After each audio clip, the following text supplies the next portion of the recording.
Two. All right, guys, silence, please. Okay, 1, Sorry, bro. Can we just? Yes. 2, 3, ready, go. Personally, for me, Eden Hazard is not a good player.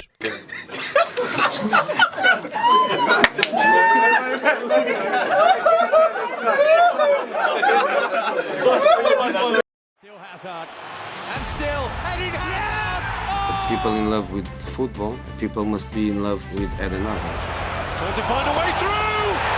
Oh, that is magnificent! Giving the ball to Eden Hazard. Wow.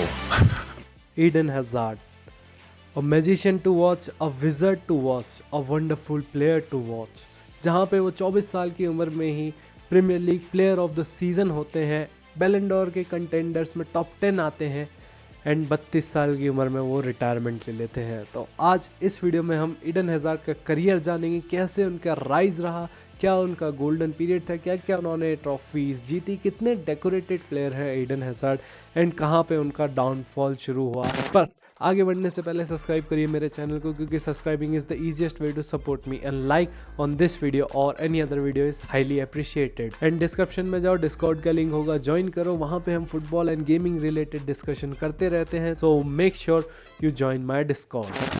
Eden Hazard was destined to be a professional football player. क्यों? क्योंकि उनकी parents football खेलते थे and उसकी खुद की training 4 साल से शुरू हो गई थी। बेल्जियम के एक क्लब रॉयल स्टाडे के लिए उन्होंने अपना करियर शुरू करा, बट एक चीज़ बचपन में ही क्लियर थी कि Eden Hazard was something special, क्योंकि ईडन हैज़ार्ड के यूथ कोचेस का कहना है कि जहाँ पे ईडन हैज़ार्ड छोटी उम्र में ही 200-300 जगल कर पाता था, वहाँ उसके हम उम्र के बच्चे 4-5 जगल भी नहीं कर पाते थे एंड कोचेस को समझ ही नहीं आता था कि इसे क्या सिखाए, क्योंकि ईडन हैज़ार्ड को ऑलरेडी सब कुछ आता था। रॉयल स्टाडे के लिए कुछ 8 साल खेलने के बाद ही उन्होंने न्यू कॉन्ट्रैक्ट साइन करा विद AFC टुबाइस एंड उसके कुछ समय बाद ही 2005 में लील के स्काउट्स ने ईडन हैज़ार्ड का टैलेंट आइडेंटिफाई करा एंड 2005 में उन्होंने लील के लिए साइन करा, जहां पे उनकी ट्रेनिंग वगैरह हुई एंड यूथ टीम के साथ उन्होंने परफॉर्म करा एंड 2008 में लील के यूथ टीम से प्रमोट होके वो आ गए लील के मेन टीम में एंड पहले ही सीजन उनका इतना इम्प्रेसिव रहा कि लीग वहाँ young player of the year बन गए वो अपने पहले ही मेन सीजन में। एंड ऐसा पहली बार हुआ था कि नॉन फ्रेंच प्लेयर को लीग वहाँ young player of the year मिला एंड अपने सेकंड सीजन में विद लील उनके नंबर्स और भी इम्प्रूव होते हैं, डबल डिजिट में उनके गोल्स पहुंच जाते हैं, गोल्स एंड असिस्ट, एंड जो उनकी ड्रिबलिंग एबिलिटी है वो भी काफी नोटिस में आती है और क्लब्स के and all over the Europe. And again वो लीग वहाँ player of the year and young player of the year के लिए नॉमिनेट होते हैं, जिसमें कि वो young player of the year जीत जाते हैं एंड 2 साल लगातार back to back young player of the year बन जाते हैं ईडन हैज़ार्ड। एंड उसके बाद आता है उससे भी शानदार सीजन, जिसमें लील अपना पहला लीग टाइटल जीतती है 1954 के बाद। काफी समय बाद लील अपना पहला टाइटल जीतती है लीग वहाँ का एंड कूप दे फ्रांस या फ्रेंच कप जो आप बोलना चाहो, डोमेस्टिक डबल कर जाती है वहाँ पे लील एंड जिसमें कि ईडन हैज़ार्ड का काफी इंपॉर्टेंट रोल रहता है। And this year Eden Hazard becomes the League One Player of the Year in 2010 and 11 season. And 2011-12 यानी अगले ही सीजन उनके नंबर और भी खतरनाक बढ़ने लग जाते हैं with 22 goals and 22 assists in the season.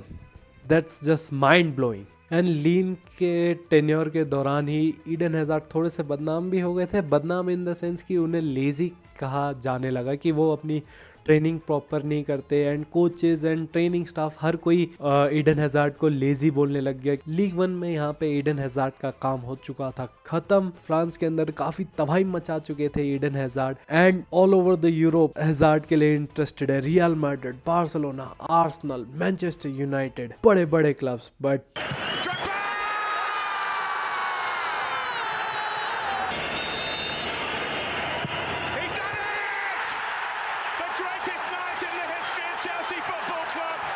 and at the end Eden Hazard signed by Chelsea for 32 million and Premier League was definitely not ready for Eden Hazard. I'm just on the stage with some champions.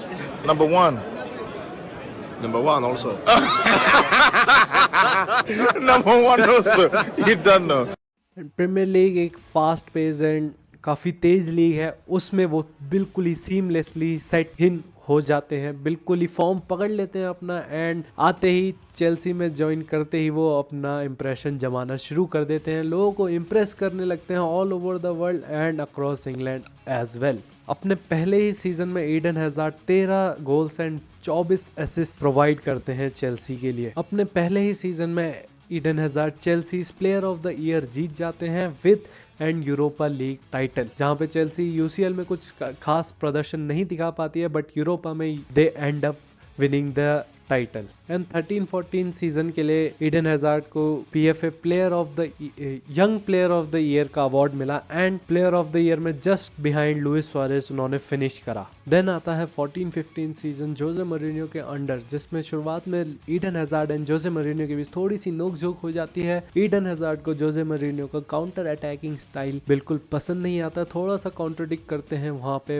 And जोसे मौरिन्यो ये तक कह देते हैं कि hazard is not mentally ready, but इसके बावजूद भी जोसे मौरिन्यो हमेशा प्लेयर को बैक करते हैं एंड ये तक कह देते हैं कि if you are in love with football you just have to love Eden Hazard. I also think that people in love with football in this country, people must be in love with Eden Hazard.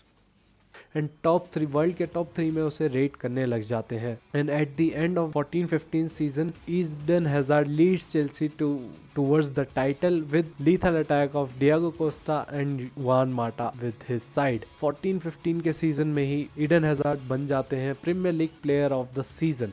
League जीतने के बावजूद and player of the season जीतने के बावजूद भी Eden hazard हो जाते हैं इनकंसिस्टेंट। अपने अगले ही सीजन में वो उतना कुछ खास परफॉर्म नहीं कर पाते, जहां पे सिर्फ उनके 6 गोल्स एंड 8 असिस्ट रहते हैं सिर्फ। बट एक बहुत ही अमेजिंग मूवमेंट आता है जहां पे Eden hazard battle of bridge में अगेंस्ट स्पर्स इक्वलाइजर स्कोर कर देते हैं एंड लेस्टर सिटी को बना देते हैं champions for the first time. Mikel. Chelsea playing with a desperation which would hint, if you didn't know otherwise, that they were chasing a title. Costa, away from Alderweireld. Diego Costa. Eden Hazard! Glorious goal! Leicester's goal! And जहां सभी लोगों को ये लगता है कि Eden hazard का downfall शुरू हो चुका है, अब वो उतने लीथल नहीं रहे, एंड वहीं अगले ही सीजन उनका आता है कमबैक। सबकी बोलतियां बंद हो जाती हैं and yet again premier league is not ready for Eden Hazard. Eden Hazard एक कमबैक करते हैं 16-17 के सीजन में, जहां पे वो 17 गोल एंड 7 असिस्ट प्रोवाइड करते हैं, बट उससे भी ज़्यादा इम्पॉर्टेंट है कि वो चेल्सी को एक और लीग टाइटल के लिए लीड करते हैं। 17-18 सीजन भी काफ़ी सिमिलर होता है, जहां पे वो 17 गोल एंड 8 असिस्ट प्रोवाइड करते हैं, एंड FA कप में फाइनल में मैनचेस्टर यूनाइटेड के अगेंस्ट एक पेनल्टी मार देते हैं। FA कप भी चेल्सी का नाम हो जाता है, FA कप की भी ट्रॉफी अपने नाम कर लेते हैं, एंड अपने फाइनल सीजन में चेल्सी को सिंगल हैंडेडली कैरी करते हैं वो to the Europa league victory, जहां पे उनके 21 गोल्स एंड 17 असिस्ट प्रोवाइड करते हैं चेल्सी के लिए, एंड सारी का पहला मेडल भी ईडन हैजार्ड ही लीड करते हैं सारी को अपने पहले मेडल के लिए। And 2018 world cup Eden hazard was something special, जिसमें वो 3 गोल स्कोर करते हैं एंड 2 असिस्ट प्रोवाइड करते हैं, एंड अपनी टीम को लीड करते हैं 3rd प्लेस फिनिश के लिए अगेंस्ट ब्राज़ील। जो उनकी परफॉर्मेंस थी वो तो अलग ही लेवल, उसके अगर अभी आप हाइलाइट्स जाके देखिए, मतलब आपको समझ आएगा कि कैसा प्लेयर था वो। एक वंडर टू वॉच था कि जब भी उनके पास बॉल आती थी हमेशा ऐसा लगता है कि कुछ ना कुछ होने वाला है। चेल्सी फैंस एंड बेल्जियंस फैंस की सांसें थम जाती हैं जब भी ईडन हैजार्ड के पास बॉल होती थी। देन 2019 में उनकी लाइफ में एक और नया चैप्टर शुरू होता है with real Madrid. Ronaldo move on कर चुके थे रियल मैड्रिड से, वो जा चुके थे जुवेंटस, एंड रियल मैड्रिड को एक अच्छा ऑल्टरनेटिव चाहिए था रोनाल्डो का, एंड सक्सेसर चाहिए था जो कि रियल मैड्रिड की लेगेसी को आगे कैरी कर सके। तो रियल मैड्रिड ने हैजार्ड की तरफ देखा एंड 120 मिलियन पे कर दिया हैजार्ड के लिए। हैजार्ड का चेल्सी में कॉन्ट्रैक्ट 1 ही साल का बाकी रह गया था, बट स्टिल रियल मैड्रिड को हैजार्ड का पोटेंशियल पता था, एक प्रीमियर लीग प्रूवन प्लेयर है हैजार्ड, ये भी उन्हें पता था, एंड स्टिल उन्होंने 120 मिलियन दे दिए। ऐसी साइनिंग अक्सर रियल मैड्रिड करती नहीं है, बट वहाँ पे हैजार्ड के स्टेक्स कितने हाई रहे होंगे कि उन्होंने 1 साल रहते हुए भी हैजार्ड के लिए 120 मिलियन पे कर दिए। पर्सनली मेरे को काफ़ी बुरा लगा जब उन्होंने बोला या इट्स अ गुड बाय, जो भी उन्होंने इंटरव्यू दिया था, एंड या इट्स अ गुड बाय, बहुत ही बुरा लगा। ईडन हैजार्ड के अगर पर्सपेक्टिव से देखें तो वो बिल्कुल सही मूव था, क्योंकि चेल्सी में उन्होंने सब कुछ अचीव कर लिया था। यूसीएल छोड़ के हर एक ट्रॉफी उन्होंने जीत ली थी एंड सीलिंग अचीव कर ली थी चेल्सी में। एंड यूसीएल में ऐसी कोई सक्सेस चेल्सी प्रोवाइड नहीं कर सकती थी with the young squad, and हमारे पे ट्रांसफर बैन भी लग चुका था जो कि रियल मैड्रिड प्रोवाइड कर रही थी। एंड रियल मैड्रिड के साथ साथ ही आपको बैलेंडर कंटेंडर वगैरह में भी दरवाज़ा खुल जाता है, क्योंकि it's such a big club. And hazard के पास भी काफ़ी रिस्पॉन्सिबिलिटीज़ आ जाती हैं, क्योंकि रोनाल्डो को रिप्लेस करने के लिए हैजार्ड लाते हैं वो। And you know Ronaldo is such a legend for real Madrid. Responsibilities अपने आप आ जाती हैं when you wear the number 7 shirt for real Madrid, probably the biggest club in the world.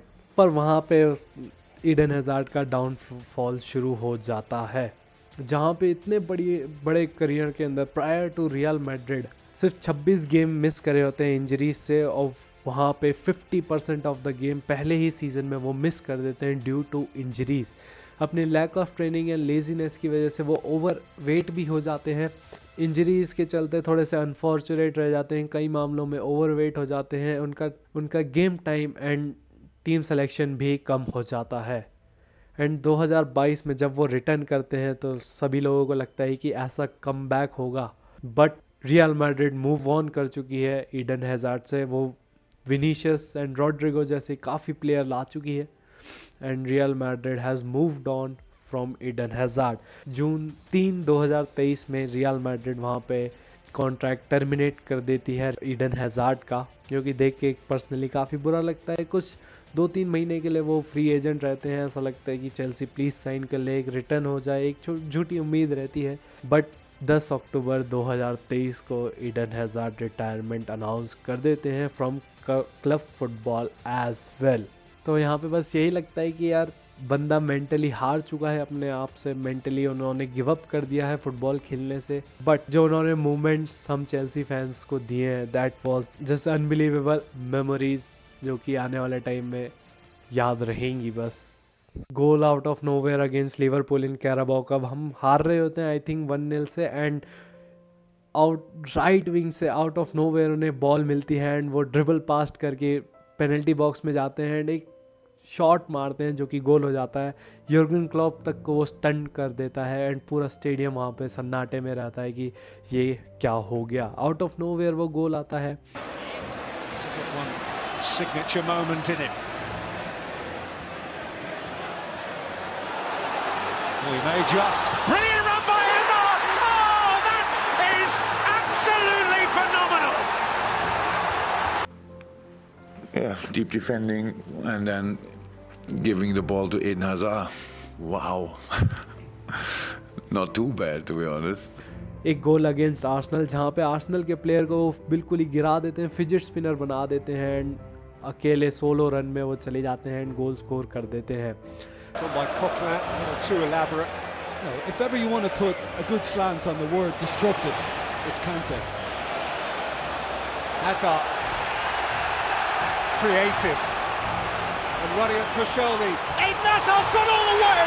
तो एट द एंड बस यार I wish him luck and happy retirement to him and thank you for those memorable nights at Chelsea, those memorable moments. And बस यार आप लोगों की क्या राय है इस वीडियो के लिए, बस इतना ही। आप लोगों की जो भी राय है ईडन हैजार्ड के रिगार्डिंग आप कमेंट सेक्शन में जाके बता सकते हैं।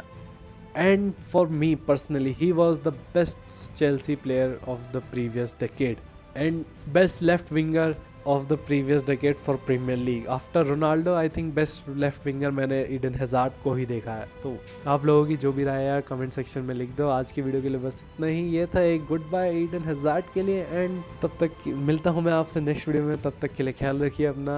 Thank you for watching, good bye, keep the blue flag flying high. जय हिंद, जय भारत।